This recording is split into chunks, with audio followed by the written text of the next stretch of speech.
Continuamos con el estudio de los profetas menores, específicamente sobre el libro de Oseas, y le dejamos el micrófono a nuestro querido hermano Augusto Estefan. Adelante.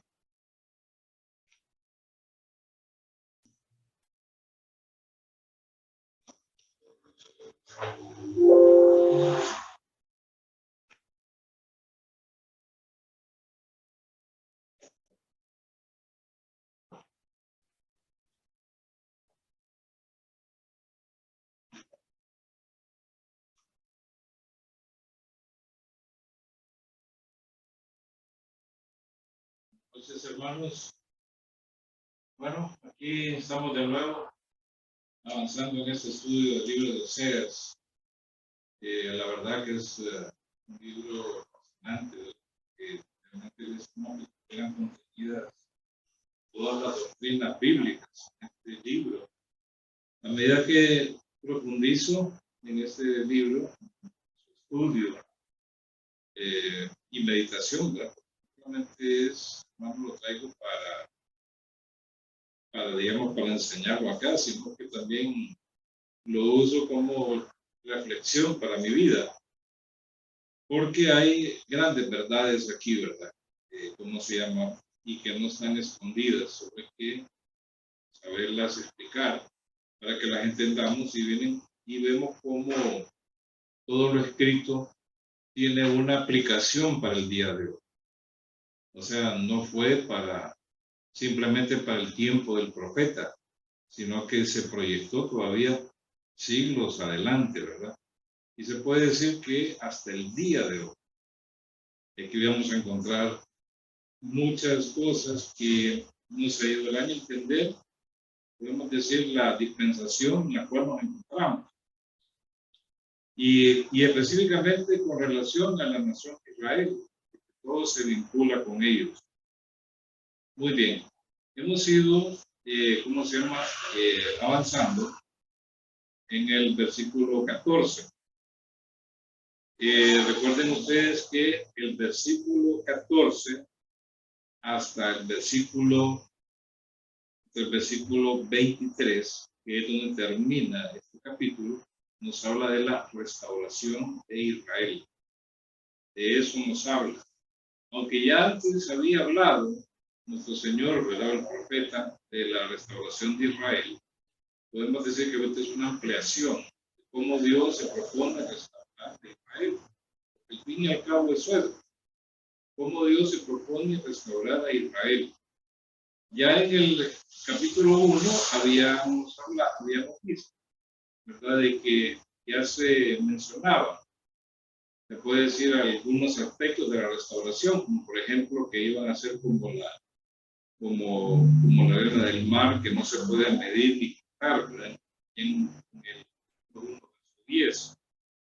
Y nos habla también de la reunión de Israel, y también nos habla de cómo se van a congregar bajo un rey, ¿verdad?, bajo un jefe, que es nada más y nada menos que el Mesías.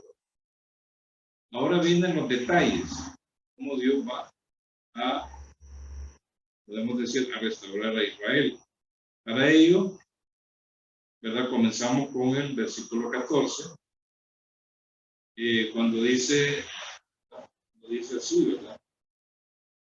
Dice en la versión Reina Valera: pero he aquí que yo la traeré y la llevaré al desierto y hablaré a su corazón. Ahí vemos, hermanos, que hay tres verbos bien interesantes de cómo Dios se propone restaurar la nación. Cuando dice atraeré, llevaré y hablaré. Una forma es como Dios se propone. Habíamos hecho un análisis gramatical de cada una de las palabras. No solamente nos centramos en el aspecto de versículo por versículo, sino el significado de las palabras. Ya habíamos hablado de que ¿cómo se llama? La conjunción pero significaba, pues, enlaza lo que se ha expresado en la primera parte, ¿verdad?, con lo que se va a decir a continuación. Se utiliza siempre el pero, nosotros lo utilizamos mucho, el pero, ¿verdad?, para oponer un concepto que se ha vertido a otro. En este caso, lo que se ha dicho antes son juicios, son advertencias, juicios, castigos. Pero lo que Dios propone ahora, la nación, ¿cómo se llama? Es la restauración, su restauración. Pero ya habíamos visto, ¿verdad? Dice pero. Eso es lo que básicamente nos quiere dar a entender. Después dice la siguiente frase, he aquí, ¿verdad? Lo que nos quiere dar a entender ahí es como que esa frase se utiliza para llamar la atención sobre algo que va a suceder después. Después de que vimos con Pedro, ¿no? O sea, después de que Dios habló de advertencia, juicio, entonces ahora viene y es como que el Señor les dijera, miren, presten atención a lo que voy a decir, ¿verdad? O presten atención a lo que sigue. Pongan atención a las nuevas cosas que voy a decir. Y eso tiene que ver siempre con restauración. Después dice, he aquí que yo la atraeré. Debe ser el primer paso, atraerla. La nación está descarriada, está alejada. Se han ido tras Baal, se han ido, ¿cómo se llama? Han dicho muchas cosas de ellos, como lo vimos nosotros en la primera parte del capítulo, muchas cosas completamente negativas, ¿verdad? Diciéndole todo lo que tenemos nos lo dio Baal, todo, toda la prosperidad, todo el oro, todas las cosechas, es Baal que son nuestros amantes, ¿verdad? Para utilizar un término fuertísimo. Todo nos lo ha dado, ¿verdad? Y el Señor les dice, no es cierto. Y vemos cómo comienza el juicio, ¿verdad? El juicio de la disminución hasta llegar a la indigencia. Y eso es peligroso, hermano. Cuando una nación dice, como una nación se cree autosuficiente, cuando una nación cree, no, dice, por mi fuerza, ¿verdad? Yo soy un país industrializado, ¿verdad? Tengo todo. Pero es Dios el que levanta y humilla a las naciones cuando se quieren ensoberbecer. Miren ustedes lo que está pasando en Estados Unidos. Una nación que por todos lados está abriendo frentes de guerra, peleando con medio mundo, hasta con los países pequeños. Pero Dios siempre tiene que disciplinar a las naciones. ¿Por qué razón? Porque Él es soberano. Él es soberano. Él es el que manda. No son las naciones, hermanos, que se van a destruir. Escuchamos por ahí, ¿verdad? Y muchas veces, muchas personas les he dicho que les da temor, les da miedo, ya viene una tercera guerra. Ya viene el fin del mundo, el fin de la humanidad. Pero no es el hombre el que va a traer el fin de la humanidad. Ya sabemos bien nosotros quién va a hacer el fin de la humanidad. Eso está escrito ahí. Está bien claro en la Biblia. Ahí lo podemos ver en el libro de Daniel, la estatua. Quien destruye la estatua es una roca no cortada con mano. Y dice que la destruye en los pies, en los 10 dedos de los pies. Y después esa roca crece y se hace grande. O sea que es el reino de Dios que se viene a establecer en la tierra. Él es el que va a destruir. Pero no son los hombres el que va a destruir para que después emerja una potencia hegemónica. O como lo vemos en las películas. Vengan los Terminators, vengan los robots. Por ahí hay inteligencia artificial, ¿verdad? Que está como sustituta ahora. Quieren sustituir al hombre. Pero no es el hombre el que va a terminar la historia tal como nosotros la conocemos actualmente. Es Dios el que la va a terminar.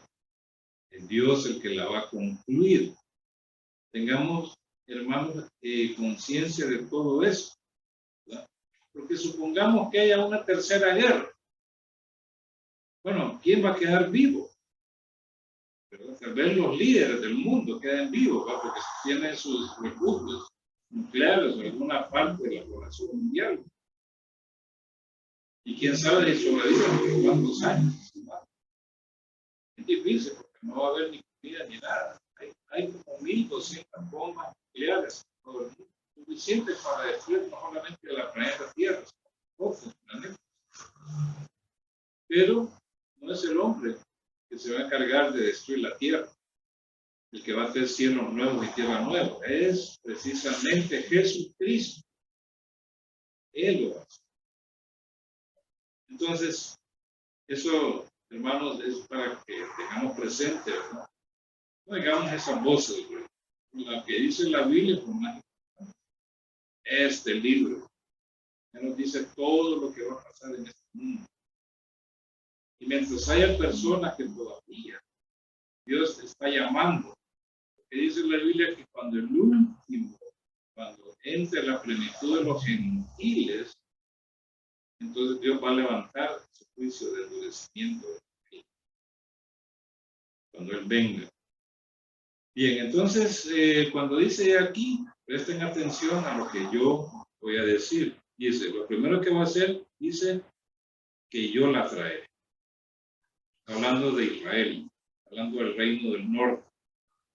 Pero en cierta forma está hablando de toda la nación, de las 12 tribus. ¿Verdad? Que yo la traeré. Es lo primero que Dios va a hacer a la nación en su proceso de restauración. Ya habíamos visto que la restauración de Israel va a ser completa. No solamente va a ser una tribu, va a ser las 12. ¿Verdad? Lo primero es la reunión. ¿Verdad? Y para eso primero la nación tiene que atraerla. Porque la nación se ha desviado. El Señor dice que la va a traer. Y miren ustedes cuando dice que yo la traeré. En eso dice, hay una, ¿cómo se llama? Dios quien se compromete por medio de la fórmula yo. Soy yo el que lo voy a hacer. Yo soy el que soy. Yo la traigo. En ¿cómo se llama? En hebreo, esa palabra traer significa persuadir, convencer por palabras. Siguiendo la línea de pensamiento del libro, dice en su contexto, y teniendo en cuenta que está la figura del matrimonio, ¿verdad? La idea presentada aquí es la de un esposo que atrae de nuevo para sí a la esposa que se ha descargado.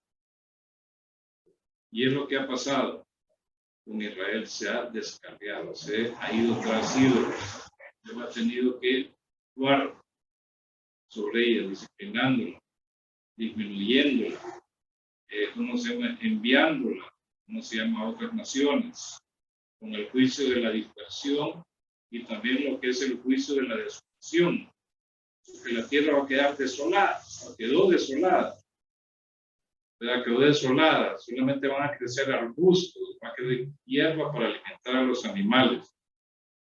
Entonces dice que lo primero que él va a hacer es que yo la traeré. Quiero decirles que el versículo 14, hermanos, no tuvo un cumplimiento, para que quedemos bien claros, ¿verdad? Todavía no se ha cumplido el versículo 14. No se cumplió, ¿cómo se llama? En la época en que Esdras y Nehemías retornaron con un grupo, o sea, el retorno de Israel a la tierra, bajo el liderazgo de Esdras y Nehemías. Ahí no se cumplió ese versículo, ¿verdad? Eso solamente fue un retorno, ¿verdad? Pero la nación todavía tenía muchas costumbres todavía que ¿cómo se llama? Que ciertos hábitos, ¿verdad? No se le había quitado algunos hábitos, precisamente de idolatría, ¿verdad? Algunos de ellos se habían casado con mujeres, ¿verdad? Que Dios había prohibido que no se casaran con ellas. Y entonces vinieron Esdras, puso orden, ¿verdad? Para que regresaran al pacto de la ley. Entonces, pero no se refiere a eso el versículo 14. Versículo 14 es un versículo profético. No se ha cumplido todavía. Ni hoy se ha cumplido ese versículo, ¿verdad? Entonces dice que él la va a traer, ¿verdad? O sea, él va en su búsqueda y la convence para reformar algo, ¿verdad? En un sentido positivo. Ahora, ¿cómo el Señor la va a traer, ¿verdad? Esa es la pregunta que nosotros nos hacemos. ¿Cómo va a traer al Señor? Tiene que haber algún punto de reunión. Tiene que haber algún punto, claro, si leemos toda la Biblia, encontramos lo siguiente, ¿verdad? Que el templo siempre fue el lugar único de adoración, donde el pueblo se encuentra siempre con el Señor, ahí en ese sitio, en esa edificación, ¿verdad? Para ellos es muy importante. Para los judíos, ¿verdad? Es un punto, digamos, de atracción, el templo. Ese sería el primer paso. Podemos decir en que Dios atrae a Israel. Obviamente va a haber una conciencia también. Una conciencia que, como después decir, como un despertar de la nación, ¿verdad? No quiere decir que eso significa conversión de ninguna manera, pero va a haber una especie de despertar, ¿verdad? De la nación, va teniendo conciencia de su Dios. Obviamente que hay judíos muy piadosos, ¿verdad? Hay judíos muy piadosos, también hay judíos mesiánicos, verdaderos judíos, hermanos mesiánicos, estoy hablando de judaizantes, menos son judíos. Pero en Israel va a haber un despertar. Miren ustedes cómo se llama, que va a haber como especie, como de nuevo, como una sensación de búsqueda del Señor Dios, del Señor Jehová, ¿verdad? El Señor va a utilizar, ¿verdad? Como dice Oseas 11:4, cuando dice ahí que Él va a traer a la nación, 11:4 dice, con cuerdas humanas los atraje, con vínculos de amor. Fue para ellos como los que ponen un bebé contra sus mejillas, inclinado hacia ellos para alimentarlos. De la misma manera creo que va a ocurrir en el futuro, ¿verdad? El Señor los va a traer con cuerdas humanas, ¿verdad? Y con vínculos de amor, ¿verdad? La cuerda es para jalar a alguien, para traer a alguien, para hacer que regrese. Miren ustedes que hay ¿cómo se llama? Que este término, como les decía yo, con vínculos de amor, dice, esto de esa forma también van a ser atraídos, va a haber una sensación, que la nación va a experimentar ahí, experimentar el cuidado de Dios. Aún hoy en día, aún con lo cerca que es la nación, porque todavía es cerca, es incrédulo inclusive, pero hay muchos que van tomando conciencia de que Dios les ayuda en ciertas cosas difíciles, principalmente lo que tiene que ver con las operaciones militares de Israel. Israel puede haciendo operaciones militares a cada rato, ¿verdad? Algunos dicen, bueno, ¿cómo se llama? Los terroristas, los de Hamas, ellos tienen formas, ¿verdad?, inteligentes de tratar de vencer el escudo de hierro que tiene Israel, mandando multitud, ¿verdad?, de cohetes, de misiles. Y algunos de ellos se sorprenden, ¿verdad?, cómo son desviados o cómo quedan destruidos en el aire sin que tengan que accionar su escudo antimisiles, dice. Y aún, ¿verdad?, los mismos terroristas, no dicen que el Dios de ellos los está ayudando. El Dios de ellos los está ayudando. Y no saben que el Dios de ellos, hermanos, es el Dios nuestro, ¿verdad? Es Dios el Padre para nosotros el que los ayuda a ellos, es el mismo Dios.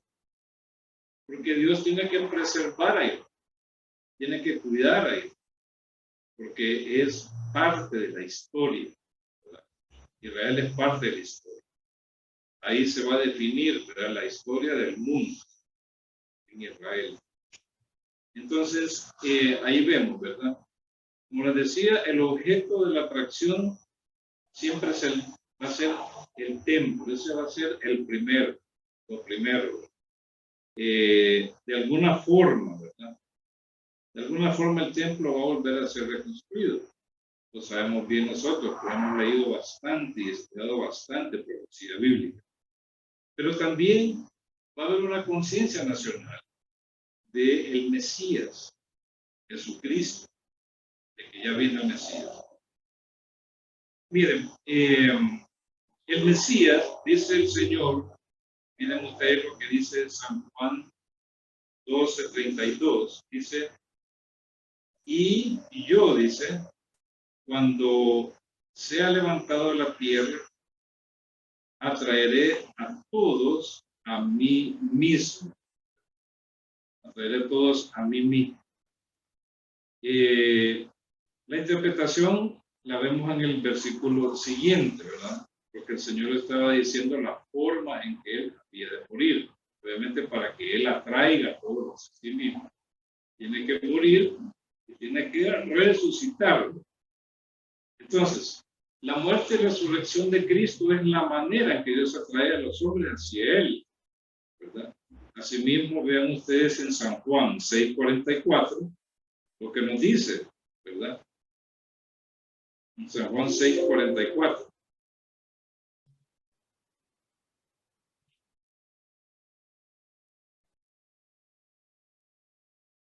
Dice en San Juan 6:44, nadie puede venir a mí a menos que el Padre que me envió lo traiga, y yo lo resucitaré en el día postrero. O sea, que Dios el Padre va a actuar de alguna forma, así como actúa en nosotros, para traernos a Cristo, para que creyéramos en Él. Entonces Dios va a actuar también para traer a Cristo a los mismos judíos, o sea, traerlo. Dios no nos trajo a la fuerza. ¿Cómo fue que Dios nos atrajo? Bueno, todos nosotros podemos recordar cuando nos convertimos. ¿Qué pasó? Predicación. Así fue como Dios nos atrajo, por medio de la predicación del Evangelio de Jesucristo. En San Juan 6:45-46, miren ustedes, está escrito en los profetas y serán todos enseñados por Dios. Así que todo aquel que oye y aprende del Padre, dice, viene a mí. ¿Verdad?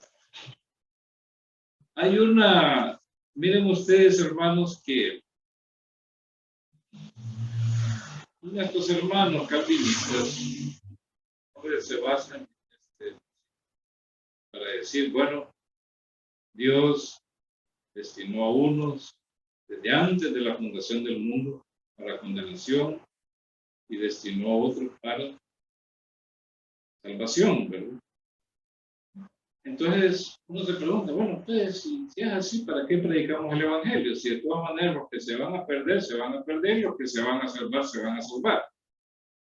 Por eso es que siempre, hermanos, es importantísimo estudiar la Biblia, pero nunca debemos sacar un versículo fuera del contexto, porque entonces nos vamos a confundir completamente. Entonces, cuando nosotros pensamos que nadie puede venir a mí a menos que el Padre que me envió lo traiga, dice, y yo lo resucitaré en el día postrero. La forma en que Dios va a traer es a través de la predicación, porque así lo dice. Está escrito en los profetas y serán todos enseñados por Dios. Así que todo aquel en ustedes que oye y aprende del Padre, viene a mí. 46. No es que alguno haya visto al Padre, sino que aquel que proviene de Dios, ha visto al Padre. ¿Verdad? El único que ha visto al Padre es el Hijo. Y él lo enseña, él lo predica. Entonces así es como Dios va a traer. Predicación. La predicación. Pero nuestros hermanos calvinistas dicen, no, que Dios, los que van a ser santos somos caídos, sin nada. Pero tienen que haber oído acerca del Padre. porque así es el contexto bíblico. Si lo sacamos de su contexto, puede decir cualquier cosa que nosotros, hermanos, se nos ocurra. Podríamos caer un volumen.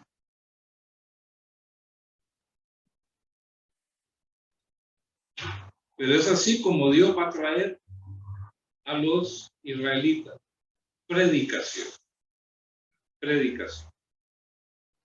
Obviamente que es complicado predicarles a un judío. Bueno, yo hace como unos 20 años, yo te puedo decir cuando era joven. Cuesta decirlo, pero no, hay que decirlo cuando era joven. Yo le prediqué a un judío, pero un judío, y casi me bofetea, casi me agarra golpes. Hoy en día, ellos aceptan más, ¿verdad? Escuchar a un cristiano, ¿verdad? Son más receptivos, porque han visto de que nosotros no los consideramos, ¿verdad? Los enemigos de Cristo, tal como la Iglesia Católica pues, nos ha enseñado. Lamentablemente la Iglesia Católica es la que ha metido el antisemitismo, de que estamos muy pequeños, que los judíos mataron al Padre, y obviamente que los nazis se basaron en eso, para decir, bueno, son los enemigos de Cristo, hay que exterminarlos. Entonces, ellos son más asequibles ahora a escuchar, digamos, a los cristianos. De hecho, cuando había, ¿cómo se llama? Cuando el Estado Islámico, ¿verdad?, estaba acabando, cristianos kurdos, ¿verdad?, que hay ahí en Siria, en una región de los kurdos. Los kurdos, hermanos, es una minoría, es una minoría árabe, pero no es islámico, no son islámicos, ¿verdad? Ellos son más, tienden al cristianismo, ¿verdad? Y me acuerdo que él se indignó realmente por las matanzas que estaban haciendo los del Estado Islámico hacia el pueblo kurdo, ¿verdad? Y se lamentaba y trataba de ver cómo podía ayudarlos, aunque sea proveyéndoles armas, pero le veía, como dicen, las ganas, ¿verdad? Le veía las ganas de ayudarlos, ¿verdad? De enfrentarlos militarmente, ¿verdad?, al Estado Islámico. Claro, los países, lo único que han hecho por los kurdos, ¿verdad?, es proveerles armas. Eso es todo lo que han hecho los países. Eso es todo lo que hace Estados Unidos realmente. Proveer armas y armas y armas, sin entrar en una confrontación directa. Entonces, para que vean ustedes, ¿verdad?, ¿verdad?, que hay una accesibilidad, ¿verdad?, escuchar a los creyentes, y más cuando uno se va con la Biblia, el Antiguo Testamento, y lo explica, ¿verdad?, porque hay cosas que ellos no entienden. Cuando tú les explicas, entonces se les va abriendo la mente, aunque todavía no tienen el juicio del pelo, el cual el Señor les va a quitar. Entonces, el Señor, ese va a ser el objeto de la atracción. El verbo atraer que aparece ahí, bueno, tomado en la Septuaginta, es del griego elko, tiene varios significados. Miren ustedes, traer, atraer, sacar, arrastrar, son varias acepciones, varios significados. Cuando se usa para traer, significa llevar a alguien a otro lugar, pero debidamente acompañado. O sea, yo lo traigo, yo lo llevo a un lugar. Lo otro es atraer, es que alguien se acerca a otro o que acuda a otro, sin que esta persona, sin que nadie lo lleve, sino por su propia voluntad. Sacar es apartar a alguien del sitio en que se encuentra y arrastrarlo, ¿verdad? O sea, poner a alguien en otro lugar utilizando la fuerza. Aunque todos estos usos de la palabra atraer pudieran aplicarse a la nación, como lo he dicho, debido a su terquedad y obstinación, pues es preferible mantener la que se define como la de convencer por palabras. O sea, convencer por palabras. Y obviamente en esta parte de convencer por palabras está implícito el ministerio de convicción del Espíritu Santo. Miren San Juan 16, 8 y 9. San Juan 16, 8 y 9, ya nosotros lo hemos leído, ¿verdad? Del ministerio del Espíritu, San Juan 16, 8 y 9. Cuando Él venga, convencerá al mundo de pecado, de justicia y de juicio. De pecado, dice, en cuanto a pecado, porque no creen en mí. Ese es el ministerio de convicción del Espíritu Santo, convencer al mundo de pecado. No dice, hermano, pecados, ¿verdad? Solo dice pecado. ¿Cuál pecado? No creen en mí. Unos dicen, bueno, ¿cuál es el pecado más grande que alguien puede cometer? ¿Verdad? Dicen, la blasfemia contra el Espíritu Santo. No. El pecado más grande es no creer en Cristo. Ese es el pecado. Y creer no es simplemente, hermanos, miren ustedes, por ahí hay unos conceptos equivocados. Creer equivale a obedecer, ¿verdad? El que cree es porque obedece. Dice Pablo en Romanos capítulo 1, dice, para obediencia a la fe en todas las naciones. Porque creer es obedecer, no es aceptar las verdades de Dios como ciertas, ¿verdad? Digo, yo creo que Dios existe, claro. Jesucristo vino a la tierra a cómo se llama, a morir por los pecados, ¿verdad? Todo el mundo sabe eso. Hasta los ángeles caídos creen, pero Dios no tiene fe, ¿verdad? Sino que tiembla, ¿verdad? Tiembla porque sabe lo que les va a pasar, el destino de ellos. Entonces, creer no es aceptar las verdades intelectualmente. Creer es más que eso, es obedecer en sí, en base a la convicción que produce el Espíritu Santo. Como cuando estaban ellos, Pedro estaba predicando el día de Pentecostés y predicó el Evangelio. Y les dijo a los hermanos, le dijeron todos, ¿qué haremos? Y les dijo, arrepiéntanse cada uno, crean en Jesucristo y bautízanse. Eso es creer, obedecer y tomar una acción, bautizarse, o sea, dar un testimonio público de que ahora soy de Cristo. Entonces, eso es lo que va a pasar, ¿verdad? Creen eso, ellos van a creer, ellos tienen que ser atraídos, porque tienen que oír primero del Padre, ¿verdad? Tienen que oír del Padre. Dice, porque el que oyó del Padre viene a mí, dice el Señor. El que oyó del Padre. Y cuando por ejemplo, cuando Lázaro estaba en tormentos, ¿qué fue lo que le dijo Abraham a Lázaro? ¿Qué fue lo que le dijo? ¿Recuerdan ustedes? Lázaro le pidió, perdón, el rico le pidió, ¿verdad? Cuando estaba en tormento, le pidió a Abraham, dice, envía a Lázaro, porque Lázaro está en el seno de Abraham, envía a Lázaro para que le predique, ¿cómo se llama? A mis hermanos, no vengan a este lugar de tormento. Dice, le dijo Abraham, miren, aunque alguien se levantara de los muertos, ni aún así creerá. Y además no necesita que alguien venga de los muertos, porque dice Moisés y los profetas tienen. Oigan, o sea, tenían la Biblia.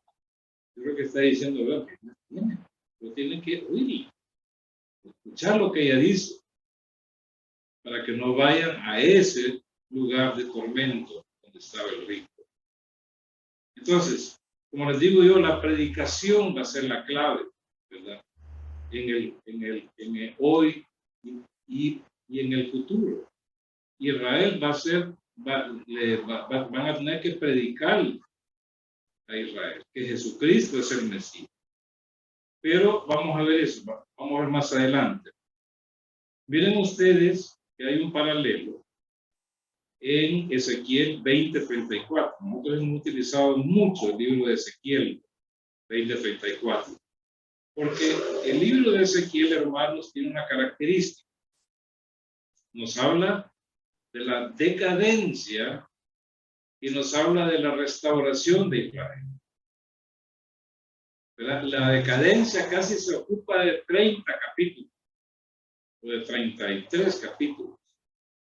¿Verdad? Y cómo el juicio de Dios fue justo. Eso es lo que quiere enseñarnos. Pero también nos habla de la restauración. Miren lo que nos dice en Ezequiel 20:34, casi como que Oseas hubiera sido discípulo de Ezequiel, ¿verdad? Miren 20:34, dice: yo os sacaré de entre los pueblos y los reuniré en los países en los cuales habéis sido dispersados con mano fuerte, con brazo extendida y con ira derramada. ¿Verdad? Bueno. Sí, ahí está lo mismo, sacar y reunir. Sacar y reunir. La palabra sacar ahí, hermano, es exactamente la misma palabra que te dije. Elco. Él es la misma palabra. ¿Cómo se llama el acepto ahí? Él los va a sacar. O sea, él los va a traer de nuevo. Él los va a traer de nuevo. ¿Verdad? De los países, y los va a traer con manos poderosas. Entonces, los va a sacar y los va a reunir para que sean una sola nación, ya no dos. Miren que aquí, ¿verdad? Cuando habla, como vimos en cómo se llama en Oseas, ¿verdad? Que el Señor dice que los va a traer, ¿verdad? Eso ahí, hermanos, yo la traeré. Ahí va implícito, o va implícito, dispersión. Para que los vuelva a traer, tiene que la nación haber sido dispersada. ¿Verdad? Tiene que estar lejos de su tierra, ¿verdad? Para que los vuelva a traer, ¿verdad? Y eso es lo que, esa es la idea que tenemos ahí. Ahora, para que sea atraída y reunida desde las naciones donde se encuentra dispersada. Les decía yo que esto no se refiere al juicio de la cautividad, ¿verdad? Porque hay una gran diferencia entre cautividad y dispersión, ¿verdad? Hay diferencias completamente. Cautividad es cuando la nación es conquistada y llevada por una nación poderosa a otros países. Entonces, llevada cautiva, presa. Pero dispersada es más que eso. Es cuando ocurre algo en la nación y todos huyen de ese país. En este caso, nos habla de la dispersión. Ahora, como les digo yo, para que la nación sea traída, tiene que haber sido dispersada, ¿verdad? No se mencionan las causas de esta diáspora, ¿verdad? No se mencionan ahí en ese versículo las causas de esta diáspora. No es la diáspora, la dispersión, cuando fue destruida Jerusalén por los romanos, ¿verdad? En el año 70. Allí hubo una primera diáspora. Pero no es a esa a la cual se refiere acá. Habrá otra segunda diáspora, ¿verdad? Habrá otra segunda diáspora, que lo vamos a ver más adelante. Pero casi estoy seguro, hermano, que esa diáspora que va a ocurrir es cuando el anticristo entre en la escena mundial. El anticristo se va a, recuerden ustedes, va a entrar a la escena mundial como un benefactor, ¿verdad? No va a ser como Hitler. Como ha él dicho, el diablo es sabio, ¿verdad? ¿Cómo se llama? Por viejo, ¿verdad? No por sabio. Pero no va a ser como Hitler, una confrontación directa, ¿verdad? Un odio manifiesto contra la nación judía, ¿verdad? Una confrontación con ella. Podemos decir una expresión de antisemitismo, ¿verdad? Así como él lo expresó en su libro, Mi lucha, ¿verdad? Cuando dice ahí que hay un pueblo, ¿verdad? Al cual él considera, ¿verdad? Un pueblo que no es parte de Alemania, ¿verdad? Entonces va poco a poco metiendo el antisemitismo. Y claro, culpa a los judíos, ¿verdad? Toda la derrota que tuvo Alemania en la Primera Guerra Mundial, ¿verdad? Y el Tratado de Versalles también, ¿verdad? Culpa de toda la desgracia que como se motivó posterior. Pero el anticristo, hermanos, no va a ser así, ¿verdad? No va a ser así, va a ser de otra manera, completamente diferente. Obviamente que él tiene que entrar en la escena mundial. ¿Cómo se llama? En la escena mundial, donde él una vez va a dar a conocer su verdadera cara. Su verdadera cara. O sea, Mateo 24 dice, cuando veáis establecida en el lugar santo la abominación desoladora de la cual habló el profeta Daniel, dice, los que estén en el campo no vengan. Los que estén ahí cerca, dicen, no saquen cosas, huyan. Los que estén en las azoteas, dicen, huyan en los montes. Ahí va a haber una diáspora. Cuando el anticristo entra en la escena mundial, pero cuando se manifiesta su verdadero rostro, ¿verdad?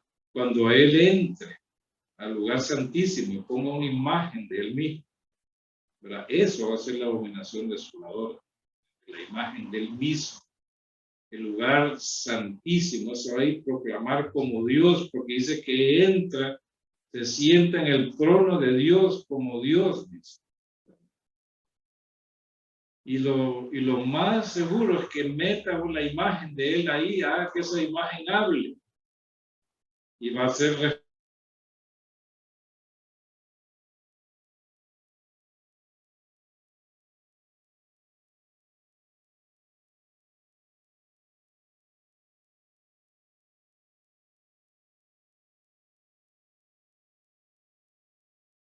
¿qué sentido? Cuando dice, pero he aquí que yo la traeré, ¿verdad? Lleva la idea de reunir también. Después dice, y la llevaré al desierto. Después que el Señor atrae a Israel, ¿qué hace? Dice, la llevaré al desierto. Pero tiene sentido esa diáspora. Esa segunda diáspora. Nosotros sí sabemos lo que va a ocurrir. La segunda diáspora. La nación va a ser dispersada. De nuevo, o sea, los judíos piadosos van a huir. Lamentablemente habrá algunos israelitas que se van a alinear con el anticristo. ¿Por qué? Porque lo van a ver como el Mesías. Sí lo van a ver, el Mesías. ¿Verdad? Porque fue un benefactor. Obviamente que él hizo lo que no han podido hacer todas las naciones en su conjunto. ¿Verdad? Llevar la paz a Medio Oriente con engaños, una falsa paz. Pues ahí se va a establecer un pacto con ellos. Y ahí va a ser el engaño, obviamente. Solo es para atraerlo. Es mejor, hermanos, ¿verdad? Es como si usted quisiera agarrar un montón de sopilotes, ¿verdad? Pero hay que dejar carroña ahí, van a haber un montón de animales, ¿verdad? Entonces así va a atraer a los judíos. Les va a permitir construir el templo, todo lo va a hacer. Pero solo es un engaño. Lo que viene después dice, la llevaré al desierto. El hecho que la frase lleve, miren ustedes qué interesante eso. Cuando dice el versículo, y la llevaré al desierto. El hecho que la frase lleve la contracción al, miren ustedes, significa que el desierto tiene existencia real. Esto algunos espiritualizan y hablan como que se trata del desierto interior. La nación va a sentir en su interior como un desierto, entonces lo aplican a la iglesia, que uno pasa por sequedades, ¿verdad? Es cierto que a veces uno pasa dificultades y uno se siente como seco, que no hubiera sed, pero uno toma agua, no se le quita la sed, una sed espiritual, algún problema. Pero algunos lo espiritualizan, uno dice que la nación será como sedienta, ¿verdad? En el espíritu, ¿verdad? Las naciones se van a sentir sedientas, entonces van a buscar la fuente de agua viva, pero no, fíjense que no, ¿verdad? No es eso. Dice, el hecho que la frase lleve la contracción al significa que el desierto tiene existencia real. La contracción al se usa en la gramática española para fusionar dos o más palabras. De esa manera, al es la fusión de dos palabras, a él. O sea, cuando dice al, es una forma abreviada de decir a él. Entonces, si nosotros, ¿cómo se llama? Leyéramos esta oración, diría así, y la llevaré a el desierto, ¿verdad? Entonces se expresaría así, la llevaré a el desierto, o la llevaré al desierto. Es lo mismo, el significado no se pierde. Quiere decir que el desierto es un lugar real, no es una condición espiritual. ¿Por qué razón? Porque es el Señor mismo el que lo lleva al desierto. Entonces, no es un problema espiritual que pudieran tener ahí, ¿verdad? Él la tiene que llevar al desierto, ¿verdad? Con esa modificación se pierde, no se pierde el sentido lo que el autor quiere transmitir a sus oyentes y lectores. Al expresarlo con el artículo determinado él, se entiende que el sustantivo es conocido por el hablante y también es conocido por el oyente. Entonces, ¿qué quiere decir? Que el desierto es conocido por el profeta, pero también es conocido por los oyentes. ¿Verdad? Ah, va a llevar al desierto, va a ser el lugar de restauración. Siempre el desierto, hermano, fue el lugar en que Dios trata con el pueblo. Ahí en la soledad, ahí donde uno no puede, no tiene nada de qué asirse, ¿verdad? Solo hay sequedad, es un lugar inhóspito, no hay donde sembrar, solo es depender del Señor.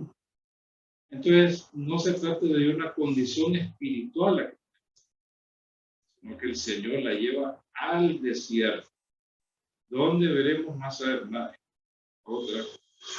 en otro culto, ¿verdad? Donde Él la sustenta y cuida la nación, mientras se establece el reino de Dios sobre la tierra, visible, glorioso y judicial, real. No, como dicen nuestros hermanos calvinistas, el reino de Dios es ahora. Nosotros somos el rey. Pero no, va a haber una existencia real de eso. Una existencia real. Y vamos a ver aquí, hermanos, cómo esta frase nos lleva a Apocalipsis y nos lleva de nuevo a Ezequiel. Entonces vamos a poder entender mejor. Y aquí nos quedamos, hermanos, porque el tiempo concluyó. Así que, en lo personal, yo seguiría hasta las 12, 1 de la mañana. Cuando se medita en la palabra, hermanos, ¿verdad? Es hermoso. Ahora entiendo por qué Pablo, ¿verdad? Dice, cuando predicó, ¿verdad? allá dice, y vino uno, se durmió, ¿verdad? Y cayó. Ok, buenas noches.